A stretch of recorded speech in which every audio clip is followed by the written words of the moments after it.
O'sha SSR davridagi mashhur mazali ovqatlardan biri. Qani ketdik. Bismillah deb skоворodkaga yog' quyib, qizdirib, to'g'ralgan piyozni solib, tillarang bo'lguncha qovurib olamiz. Salomka qilib to'g'ralgan go'shtni solib, qovurishda davom etamiz. Qirg'ichdan chiqarilgan sabzi, chesnok solamiz. Yaxshilab qovurib, tomat solamiz. Bir qoshiq un solib, yaxshilab aralashtirib, tuz, ziravorlar solib, qovurib, suv solamiz. Pishishiga yaqin lavrol list solib, 15 minutdan keyin olib tashlaymiz.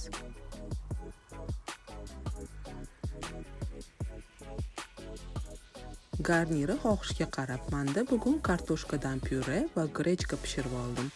Podachasini videoda ko'rsatilgandek qilsangiz, juda ham nafis, noodatiy ko'rinadi. Siz ham albatta oila a'zolaringiz uchun tayyorlab ko'ring, juda ham mazali bo'ladi.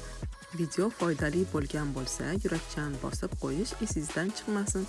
Profilimga o'tsangiz, yanada zo'r retseptlarni ko'rishingiz mumkin. Ketkazgan vaqtimiz hammamizga manfaatli bo'lsin.